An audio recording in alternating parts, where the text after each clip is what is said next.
도주입니다. 몸통 사라진 라임 사태, 도주한 김봉현 어디로? 라는 주제에 선정했는데요. 라임 자산운용, 일명 라임 사태의 핵심 인물인 김봉현 전 회장이 지난 11일 재판 직전에 위치 추적 전자장치를 끊고 도주한 지 6일째 지금 행방이 묘연한 상태입니다. 먼저 우리가 라임 사태 많이들 이야기를 했는데 라임 사태의 전말에 대해서 좀 정리를 해주시죠. 네, 라임 자산운용이라는 회사가 있었어요. 라임 자산운용이 국내 헤지펀드의 1위 업체였어요. 즉 1위라는 건 어마어마한 그런 그 돈을 운용을 했다라는 겁니다. 자그마치 잘 나갈 때는 6조 원. 와, 어마어마하죠. 우리나라 예산의 1%예요. 그러니까 우리나라 예산 600조가 넘잖아요. 그럼 1%에 해당되는 그런 이 운용을 했다는 것이고요. 그 액수를. 그런데 처음에 이 환매 사태가 이뤄지기 직전에 이게 뭔가 문제가 있어요라고 한국경제신문이 제일 먼저 보도를 합니다. 그때만 하더라도 지금 금융당국에서 이렇게 본 거예요. 라임 자산이 굉장히 많은 돈을 이렇게 높은 수익률을 준다고 하고 투자자를 끌어모았는데 당시에 좀 코스닥이 시장이 침체돼 있었거든요. 그래서 이거 코스닥 시장 침체 때문이지 다른 건 아니야. 코스닥이 다시 올라가면 이게 정상적으로 운영이 될 거야라고 금융당국은 발표를 했습니다. 그런데 알고 봤더니요. 그런 외적 환경 때문에 그런 게 아니라 처음부터 사기성이 농후했다라는 겁니다. 즉 원래 그 높은 수익률을 이야기하면서 투자를 이렇게 받을 때는 안정적인데 투자를 해야 될 거 아니에요. 그렇죠. 근데 보니까 코스닥에 굉장히 부실한 기업들에 투자를 한 거예요. 그런데 여기서 수익이 난리가 있습니까? 근데 이걸 왜 했느냐? 봤더니 그 기업들한테 돈을 계속 받은 거예요. 이 사기성의 그런 어떤 리더들이요. 그래서 그렇게 돈을 받아가면서 자기 뒷돈을 챙겨가면서 그런데 계속 투자를 하면서 그럼 안 돌아가잖아요. 어떻게 계속 몇 년 동안 돌아갔을까요? 다단계 수법이랑 비슷한 거죠. 즉, 뭐 조금 돌아가는 쪽에 CB나 그런 컨버터블 본드나 본드 워런트 같은 것들을 이렇게 환매해서 이쪽에 수익을 주고 또 이쪽이 뻥끗 날 것 같으면 또 이쪽에서 다시 또 주고 하면서 돌려막기를 했죠. 돌려막기를 해갖고 몇 년간 계속 버틴 겁니다. 그런데 일단 왜 책임을 져야 되는 거냐면 금융당국에서도 알았을 것이다.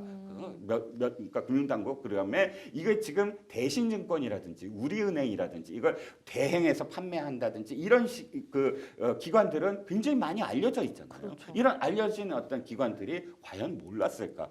들여다보면 알았었던 시점이 분명 있었는데도 불구하고 거기서 사실은 워닝을 했어야 되는데 멈추지 않고 계속 운영을 계속 했기 때문에 엄청나게 많은 투자들이 손실을 봤던 사건입니다.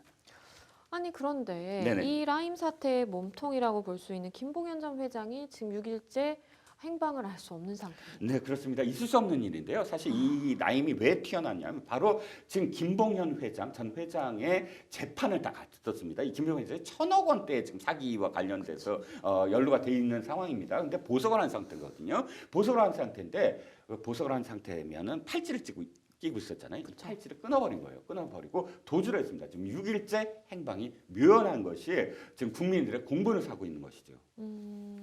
정말 이해할 수가 없는데 예. 그러다 보니까 검찰이 이제 김 전 회장의 도주를 도운 것으로 지금 추정이 되고 있는 조카 A 씨가 있습니다. 네. 이 A 씨에 대해서 강제 수사에 착수했네요. 네, 강제 수사를 착수했는데 참 안타까운 게 뭐냐면 친인척이 도주를 도와줬을 때는 이게 그 형량을 그러니까 그 혐의를 둘 수 없다라는 그런 법률이 있나 봅니다. 네.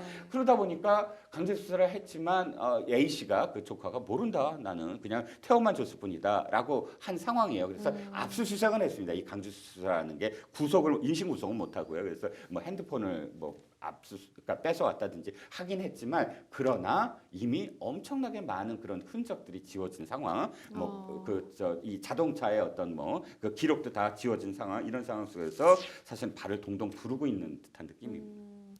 사실 뭐 국내에 있다라고 한다면 우리 CCTV도 굉장히 많고 네. 이제 수사력 집중하면 충분히 빨리 잡을 수 있을 것 같은데 그러다 보니까 혹시 밀항하는 거 아닌가라는 또 생각도 하게 되다 보니까 해양 경찰과 또 군 당국이 해양 경계를 강화하기도 했네요. 네, 그렇습니다. 원래 김봉현 전 회장이 구속되기 전부터 밀항 얘기가 있었어요. 그렇기 때문에 검찰도 그러니까 그 법원에 이게 새로운 어떤 혐의를 다 추가를 해서 구속을 해야 됩니다. 보석을 했지만, 근데 두 번이나 기각을 당했고요. 그러니까 검찰 입장에서는 이게 도주의 우려가 굉장히 크다라는 걸 법원에 계속 호소를 했거든요. 근데 이렇게 결정적으로 된 상황에서 지금은 또 판사와 또 이쪽 그 김봉현 즉 변호사의 뭐 고등학교 무슨 그 인연 뭐 이런 것까지 얘기가 나올 수밖에 없고요. 근데 법원에서도 사실은 법조계 내부에서도 좀 이해가 안 간다.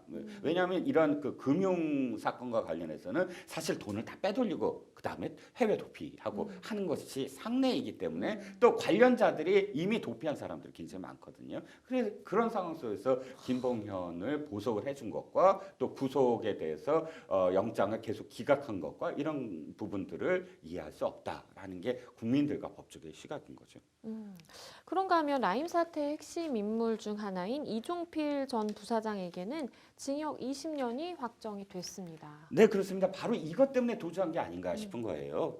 지금 도주하기 직전에 지금 두 사람만 구속이 됐거든요. 그러니까 이 수뇌부 중에 다른 사람들은 다 도주를 하고요. 그래서 이종필 전 라임자산 운용 부사장은 대법원이 확정을 진 거예요. 뭐 이 특가법상의 수재 횡령, 자본시장법 위반 등 혐의로 총 20년의 선고한 원심은 이제 확정을 했고요. 벌금 48억, 그다음에 18억 7,770여만 원의 추징 명령 그대로 인정을 했습니다. 이러다 보니까 지금 김봉현 전 회장도 나도 이제 판결받기 직전이었잖아요. 그쵸. 나도 이 특가법상으로 적용되면 이 정도보다 더 클 수도 있다라는 그렇죠. 우려를 할 수밖에 없었고 그래서 도주를 한 게 아닌가 싶은 겁니다.